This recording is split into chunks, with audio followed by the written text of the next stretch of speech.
और भगवान बाल कृष्ण छीके से लटक रहे हैं और कहा कि हे काकी, हे प्रभावती काकी, मैं उतार के नहीं, आज तू झूलता रहे, आज तुझे मैं नहीं उतारूंगी। क्यों?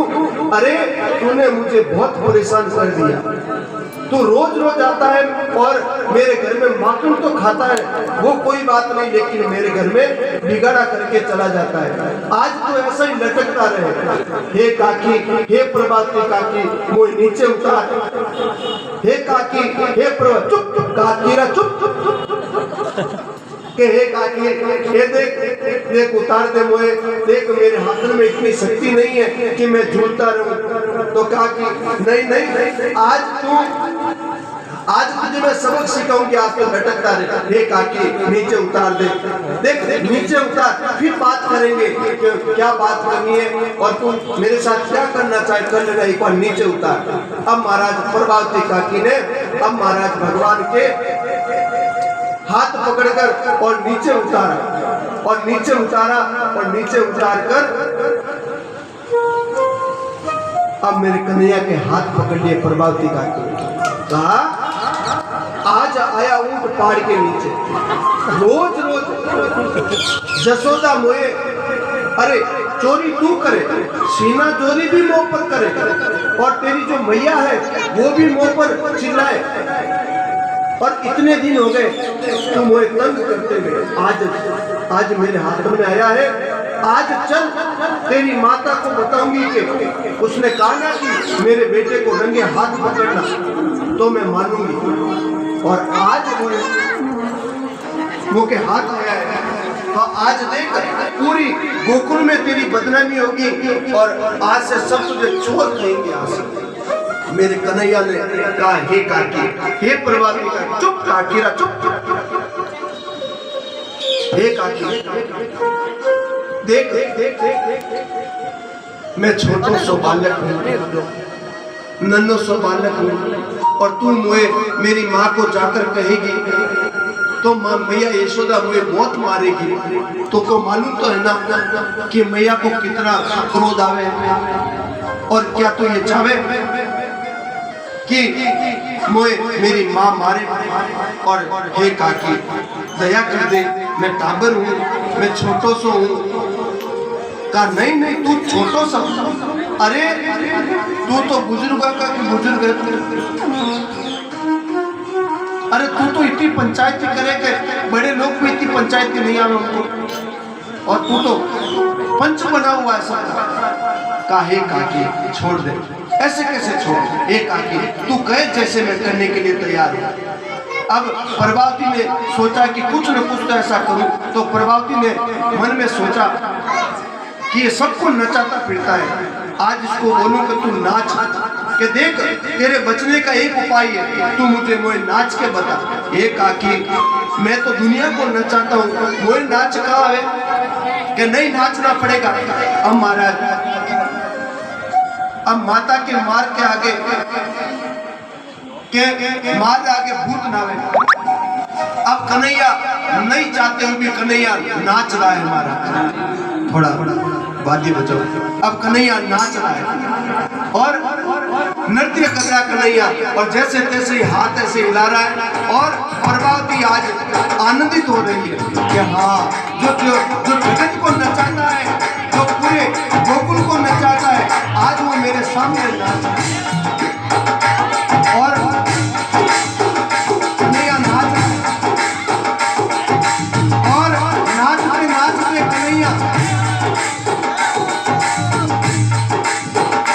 और कन्हैया नाचते ही अब थक गया कन्हैया, थक गया और थक कर बैठ गया कन्हैया। हे काकी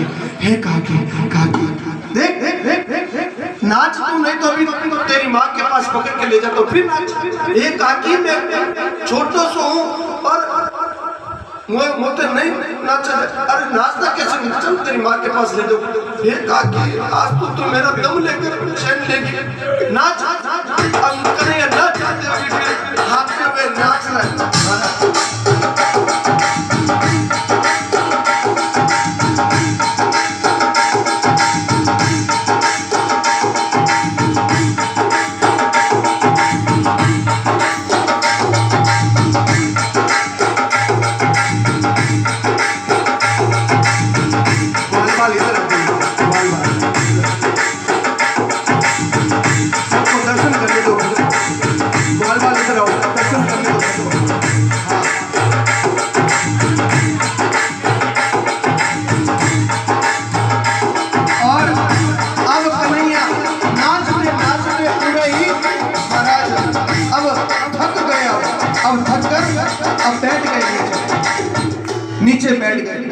काकी अब बस कर, अब मुझसे नहीं नाचा जाएगा।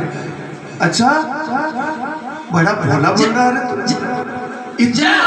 इतने टाइम हो गए तू सबको नचा रहा है, आज थोड़ा सा तू नाच लिया तो अब तुझे पता चला ना कि नाचना कितना मुश्किल होता है। हाँ काकी मुझे पता चल गया, अब मुझे माफ कर, अब मुझे जाने दे। क्या कहा? जाने दे। आज तो मुश्किल से तो हाथ में आया और तो ऐसे जाने तुम्हें? नहीं नहीं ऐसा तो नहीं हो रहा। आज तेरी माँ के पास ले जाते हो, चल चल। हे काकी तूने मुझे वादा किया कि नहीं नहीं, वादे तो तूने खूब किए, क्या निभाए क्या आज तक? हे काकी तू बोल तो सही, तुझे क्या चाहिए? अरे कुछ नहीं चाहिए, आज तो तेरी माता के पास ले जाकर पूरे गांव वालों के सामने तुझे चोर घोषित करूंगी। अब कन्हैया ने कहा क्या करूं? अब हाथ जोड़े और कहा कि हे प्रभावती काकी, हे काकी, हे प्रभावती। चुप काकीरा, ए सखी देख, आज बच्चे सखी तेरे घर नहीं आऊंगा और नंद की दवाई तेरे माकड़ नहीं खाऊंगा। मारे नंद बाबा री सोगन, आज मैं थारे घर हाँ भी तुम देखूंगा, अटू निकलो तो मुंह तो फेर निकलो। हे काकी छोड़ दे, ऐसे कैसे छोड़ दे? चल अब महाराज कितनी भी मिन्नतें कर ली पर अब नहीं छोड़े। अब लिया कन्हैया को हाथ में, अपना हाथ, और कन्हैया को पकड़कर प्रभावती काकी अब नंद भवन की ओर ले जा रही है, नंद भवन की ओर ले जा रही है। और ले जा रही है तो अब बीच में बाजार भी आ रहा है, सब लोग देख रहे हैं, कह रहे आज क्या हुआ? ये प्रभावती काकी आज इस कन्हैया को पकड़कर और घसीटते हुए कहाँ ले जा रही है? अब सब अचंबा कर रही है कि हो सकता है इसने कोई शरारत की है। अब प्रभावती काकी लेकर कृष्ण को और बाजार से जा रही है। और अब महाराज भगवान ने सोचा कि आज अगर मैया को पता चल गया ना तो फिर जुल्म हो जाएगा, और अब मैया मुंह को बाहर नहीं निकलने देगी और पूरा जो गोकुल है वो सब चोर चोर कहेगा। अब क्या करूं? कोई न कोई तो उपाय करना पड़ेगा। अब महाराज प्रभावती काकी लेकर जा रही है कन्हैया को, और लेकर जा रही है। मार्ग में क्या है कि एक चौपाल आती है, चौपाल पर सब बड़े बुजुर्ग बैठे रहते हैं। तो जहाँ बड़े बुजुर्ग बैठे रहते हैं तो बहुओं की क्या फर्ज है? बहू क्या करती है? बड़े बुजुर्ग रहते हैं तो घूंघट खींच लेती है। तो जैसे ही बड़े बुजुर्गों को वहाँ चौपाल में देखा और प्रभावती ने घूंघट खींच लिया, और घूंघट खींचा और कृष्ण ने कहा कि ये घूंघट कुछ काम करने वाला है, मुझे पता है। और घूंघटों में कीन की काम कर। उतने में क्या हुआ कि कन्हैया को घसीटते हुए घूंघट डाले हुए जा रही है। उतने में कन्हैया को क्या दिखा? प्रभावती काकी का पति बैठा बनवारी दिखा। महाराज प्रभावती काकी का पति बनवारी बैठा दिखा, और कृष्ण ने कहा अब काम हो गया, अब काम हो गया। कैसे? अब क्योंकि प्रभावती काकी के पति को महाराज लड्डू बहुत पसंद थे, लड्डू बहुत पसंद थे, और कन्हैया उनको लड्डू खाने को देता था, कन्हैया उनको लड्डू खाने को देता हमेशा। तो अब कहा कि अब मेरा काम हो गया। तो अब कृष्ण ने क्या किया? कृष्ण ने आवाज दी, कृष्ण ने आवाज दी, जोर से आवाज नहीं दी, इशारा किया, इशारा किया और इशारा करके और बुलाया प्रभावती के पति को इशारे से, इधर आ इधर आ। अब प्रभावती काकी का पति को पता था कि ये कौन है, कि ये मेरी पत्नी है, बनवारी को पता था।